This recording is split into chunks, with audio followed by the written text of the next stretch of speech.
inni guddaan baqa nabanamee jira garuu namni naaf hubate jiru saatii sanatti.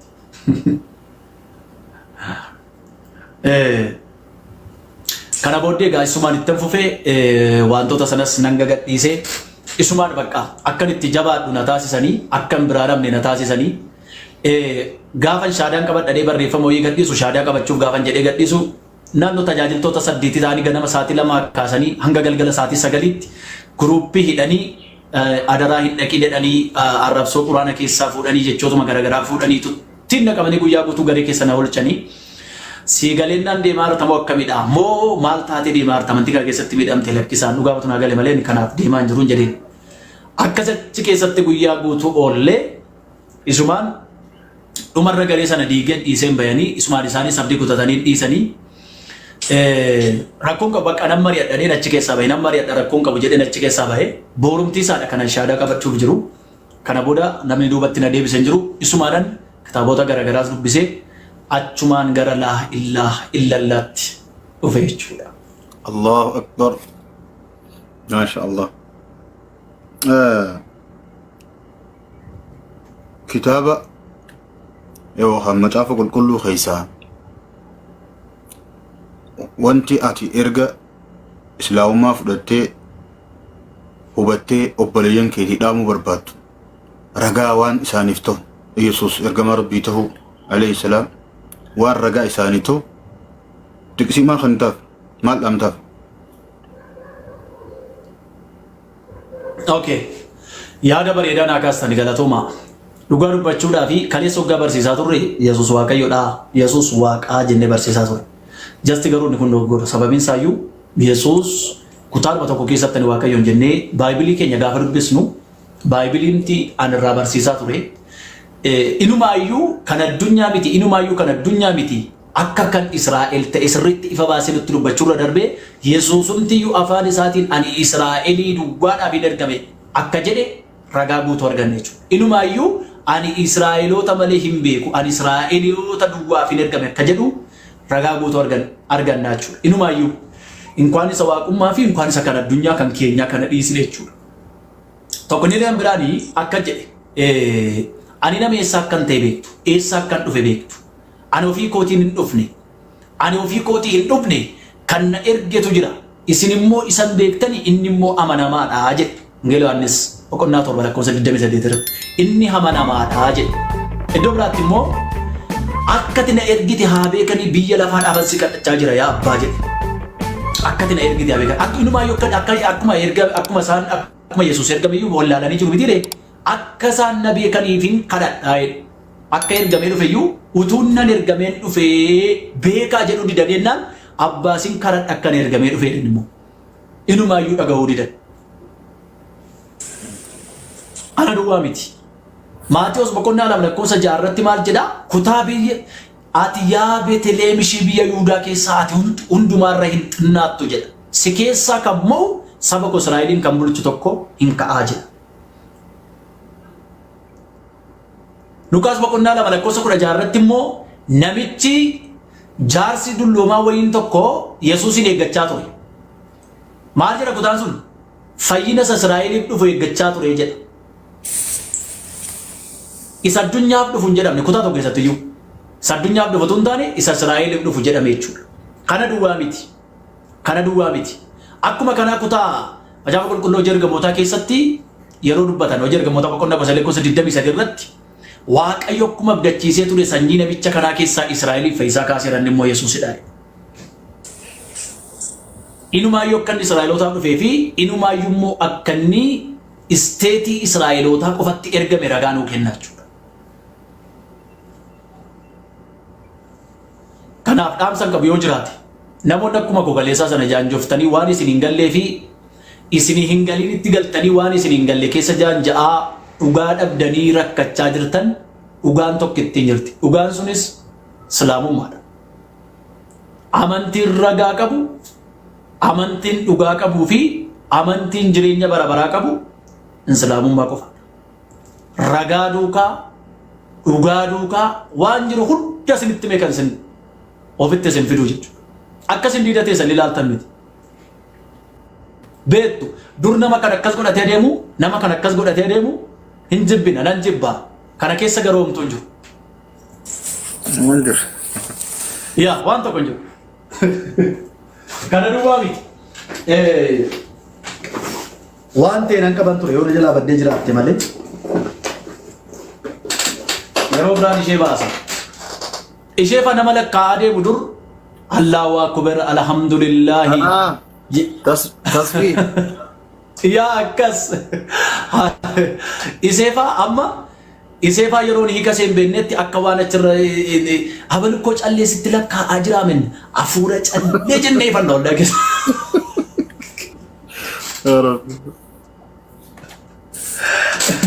Achi keessa garuu wanti jiru homtuun jiru alhamdulillahi Allahu akbar wantoota akkas akkasiiti malee ofirraa. Eshi amantiya waan biraa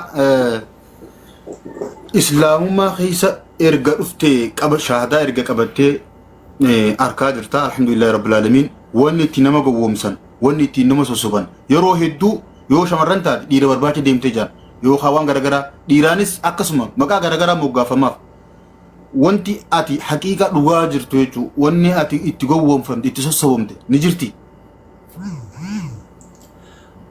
Otoo fakkeenyaa fi namni na caalaa dhugaa kiristaanummaa keessatti islaamummaan jedhas islaamummaan sobadha jedhee falmaa ture natu jira. Otoo birrii kaffalanii nama waamu ta'e sila naa waamu ture jalqaba. Otoo immoo birrii kaffalanii immoo na waamanii jiraatan amantichi amantii duuniyaati malee amantii akiiraa miti waan ta'eef ani gara amantii kanaa hin dhufu. Amoo faayidaaf deemte bu'aatachi jira kanaaf deemte hoggaa sannaan jedhan immoo eeyyee islaamummaan bu'aa qabdi. Faayidaa guddaa qabdi. Garuu faayidaan ishee duuniyaa miti. Sila sikkoo bar waan rikashatti namni na deemu waan gatii hin qabnetti na deemu namni waan faayidaa hin qabnetti maal gochiin galaan. Amantiin faayidaa hin qabne jira taanaananii amantii faayidaa hin qabne keessa man jira. Isa faayidaa qabu isan bira jiru kanatti kottaa yoo amantiin isin bira jirtan faayidaa hin qabu taanaan. Faayidaan sun ishee har'aa kana uffattee darbitu miti. Maraatuun iyyuu qullaana deemtu, maraatuun iyyuu uffata uffatti, maraatuun iyyuu waan ofirra buufattee raftu qabdi. Isa boorii duunyaatu hin taane isa kana kiiraa jechuudha. Isa tochi jira namoonni baay'een faayidaaf deemtee, bu'aaf deemtee, faayidaa barbaaddaa, bu'aa barbaaddaa warra naan jedhaniif eeyyee faayidaaf hin deemi. Faayidaan argadhe immoo jireenya bara baraati. Jannatadha. Allahu akbar. Hayyee. An akka kiyyatti utuu naa danda'ame amantiin islaamaa kana utuu birrii kaffalanii amantii kana fudhatan natti tole erga amantii kana argadhe. Inkwaan amantii kana birriidhaan dhufanii keessa seenuu miti bitamuu miti amantii kanatti utuu bitatanii danda'amee jennaan garuu bitamuu hin danda'u. Kanuma. Maasha Allah. Allahu akbar. Hayyee mee ati gartee yeroo islaamummaatti dhufin san miira gartee islaamummaan laalaa turte akkam akka jibbuu turte reefuu hanga sheenaan si dhuftee boochillee arkaan jira niimaa islaamummaa tana eega shahaadaa qabattee immoo gammachuun simannaan obboleeyyan islaamaa yoo maal fakkaataa ijoollee islaamummaa irratti dhalatan warra rabbiin islaamummaa irratti namni hundinuu islaamummaa irratti dhalata haa ta'u warra islaamummaa irratti guddatan kana warra if dagate warra gartee jireenyi يعني نسبيان تنقرتي إسان دي خناف مال أمتف إرجمالي قبضف نعمة إسلام ما إسان فرد دقدنتن مال الراية دجيف مال أمتف قالتهما يا دبر يدادا أنا وانت يا دتشي سيوجراتي رقمتي واقعيون تكوكوفا رقمتي واقعيون قام صديقة بانجرينا وانت قام مساير روتيتو قام دبلتا برباد قام صديق dabalataa kan barbaadu fakkeenyaaf ani miilli ko tokko yoo hir'uu ta'e kiraanchiin na barbaachisa wiilcheriin na barbaachisa qaama koo hir'uudha waan ta'eef waaqayyo tokko garuu qaama sadii qabaa warrettan yesuus waaqa furri qulqulluu waaqa waaqayyoon yesuus hin erge waaqa jettu taanaan isin baay'ee dogoggorta sababiin isaayyuu qaama sadii qaba taanaan inni qaama sadii qabu sun hir'uudha qaama isaatu hir'uudha isa qaama hir'uutti hin amanina rabbiin tokkicha isa ta'e kaleessa dogoggorsiifatanii akkuma kiyyaa baay'een keessan anatu isin dogoggorsaa ture barsiisa dogoggoraa barumsa dogoggoraa isinii kenne dhugaa kana isin jalaa dhoksaa ture ana baay'een keessan har'allee kan jaanjaa jirtan ati dhugaa kana nutti maa turte argamuu deebitee dhugaa miti isa kanatu dhugaadhaan hojjechaa jirtanii haga arraatti deessitti dhuftanii kan nagaafachaa jirtan dhugumatti dhugaan argadhe kana argadha utuu guyyaan arra jirra malee boor iddoo jirru hin beeknu yaa obboleeyyanti biyya lafaa kanarra haga jiraan hin beeknu guyyaa dabarru hin beeknu haga jiraan nutti garuu utuu dhugaa qabannee duune utuu dhugaa qabannee dhugaattamannee amantii dhugaa kana fudhannee utuu duune akka kiyyatti dhaamsa kiyya kanaaf yaa obboleeyyan kun dhuguman isinitti himaa furtuun balballi tokko furtuu mataa isaa danda'e qaba akkasu akkuma kanaa jannata argachuudhaaf laa ilaaha illallah amma jannatti jannatan argan amma dhugaa kana hin himnetti amma dhugaa kana dhufneetti namannetti haga amantii islaamaa qabannee musliima hin taanetti jannata argachuu hin dandeenye kanaaf dhaamsi koo isa kanadha warra islaamaatiif yoo obboleeyyan keeka islaamaa maal dhaamtaa fi waaw maashaallah galatoma ka jalqaba dubbattan hin dhaga'in hafe ani warra musliima islaaman taanee gaan jechan see ture ka musliima ta'anii jiraniif egaa akkuma beekamu isin keenya kan malan addan sii baasa warra islaama ta'anii dargaggeeyyiin shamarran keenya gartee shawwadamaa jiran mi'aa amantii kanaa warran argiin isi warra dhufteen kun amma harkaa jirtan kana isaan kana maal dhaamtaa fadhi okay galatoma asitti waan lama dubbachuu barbaada tokko namooti carraa rabbiin carraa kana ganamummaan isinii kennee haadhaaf abbaa keessan duukaa amantii kana irratti dhalattanii guddattan isin baga gammaddan sababiin isaayyuu isin arra aliifarraa kaaftanii waan hundumaa dubbistanii beekuu dandeessa qara'uu dandeessa barsiisuu dandeessa gatii diinii kanaaf jecha rasuulli rabbii sallallahu alaihi wasallam baasan illee hundi keessaniyyuu ni beektu ani isin gorsuu hin danda'u garuu dhaamsan isinii dhaamu yoo jiraate carraa qabdan kanatti fayyadamaati aniyyuu ni kaleessa dhufe hamma dhugaan kun xiqqoo sinaa ibsetti onneen koo yeroo hundumaa nadhaattotu dhugaa kana dubbadhe utuu naa danda'amee quraanni kun sammuu keessa jiraatee tuun of keessa qara'een afaan arabiffaaf oromiffaaf ingiliffaan utuun diiguu danda'a ta'e natti tola ture garuu inshaallah yoo rabbiin na gargaare isa kanas nan ta'a nan gaas dhugaa dubbachuudhaaf kanaaf waantan isin dhaamu yoo jiraate waantan isin itti dubbadhu yoo jiraate carraa argattan kanatti fayyadamaati dhugaa kanaaf dubbachuu hin sodaatina inni lammiffaan namoonni keessa dhalattanii guddattanii utuu dhugaa kana beektanii garuu biyyaa wal qoodaa wal rabsaa wal cigaa'aa maqaa wal balleessaa wal hadheessaa wal cabsaa ooltan yoo jiraattan isin immoo rabbiin isin haa yaadatu kana qofaan jedha waan biraa waan hin jedhu qabu dhaamsi koo kanuma ما شاء الله جزاك الله خيرا سجنتاب بريدو تري وبليان قيا إسلاماتي ونين دامو نما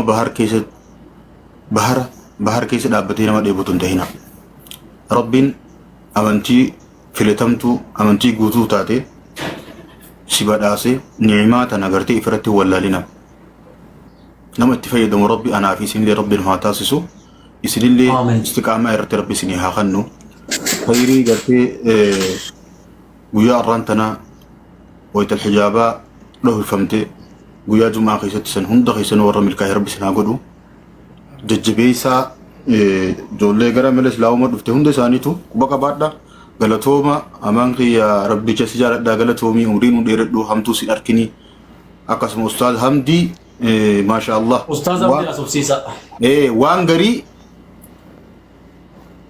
نمني فجأفتي فري إساق زي أرجي هدو نمتي تولو أستاذ حمدين سوچين يوخان غرتي مرين نيرو ديرا غدا توري أران تنا صدركات أنا جيسي زي أرجو وان هدو نما غمجوس أستاذ حمدين خيمة سغلي بنادا يرتو السلام عليكم ورحمة الله وبركاته. وعليكم السلام ورحمة الله وبركاته. جرا مي وبليس خينا الحمد لله يرو ديرتو ولين إيمو خيسالي ترتني صدركات أبصرة وجين ترتني أران تنا فريخ ناقرتي مال تسين دقامي أستاذ. يا بسم الله الحمد لله والصلاة والسلام على رسول السلام وعلى آله وصحبه وسلم تسليما كثيرا وبعد. الرديبون السلام عليكم ورحمة الله وبركاته. عليكم السلام ورحمة الله وبركاته.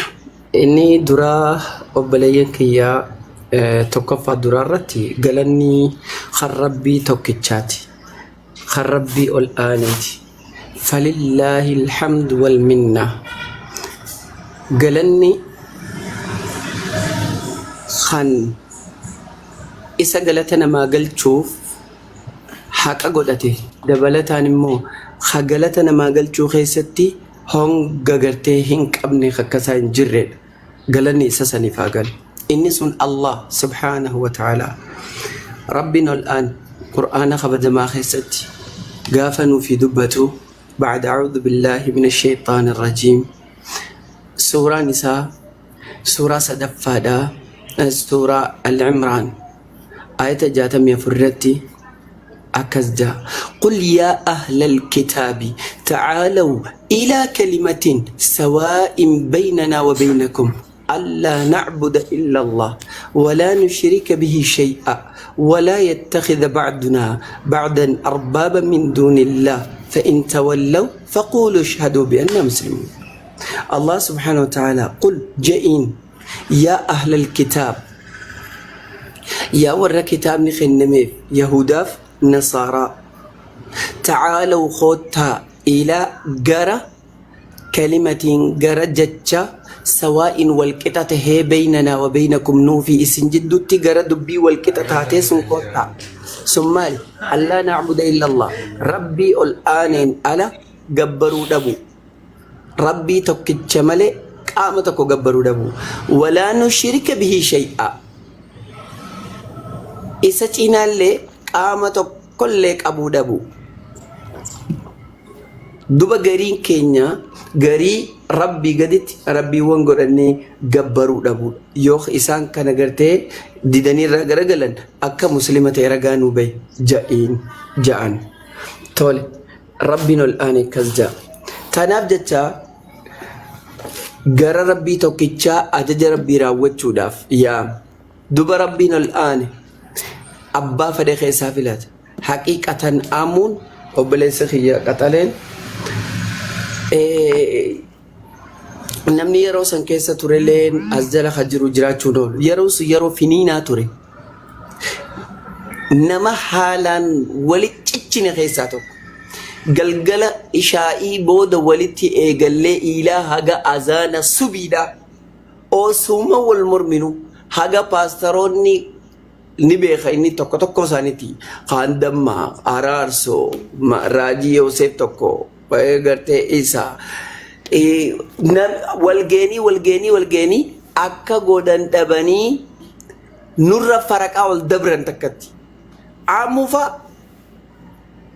amuun akka gartee if dura kaanii ergatanii tokkotti amuun jechuma ajaa'ibaa yoo darbatees wat godheetuma ani gadumaan buusa fa'a boodarra jibbeetiin bilookii godha garee san keessa khabiraatiin seena ammas kanaan dhufee hafarsa bilookuman godha amma maqaa dubartiitiin faa gaafa dhufu qaba yoon sabee kunno amuun na bira jira wallahi dhugaadha maqaa imoo dubartii maqaa dubartiitiin jijjiirratee imoo hangaan imoo gurbaa kun imoo dhibbata akka qaba hangaan jiru takkatti sigalee waan biraatiif gad darbee bilookiin godhu beef takkaa lama waggaa hojii dubbanne yoo deebisaan hin jiraanne nabiyyitti kutama sigala aninu paastaroota imoo biratti zikra abanirra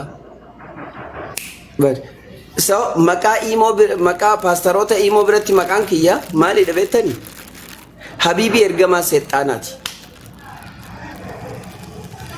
ammu ninki jibee Dhugaa. ergamaa seexaanaati maqaan kiyya sigale habiibii ergamaa seexaanaati aan kanarran kaayyanne wantumaan godha bakka ijibbaatanii akka godhan dhabaniiti maal godhan garee takka ni beeyta jeeti yaadamu geexeedhaa fi dammaan faan garee hundeessan takka agartee sirrii garee ammuudhaa fi wanti geexeedhaa maali geexeedhaa fi دم دافي نرحيمي وانتي باستر انجو سمك ان شاء الله بسم الله الرحمن باستر يوسف فادي اتلين كيس جرت كان نبي محمد ما خيستي عرب سن قران خنفانو سني خجاني درسوت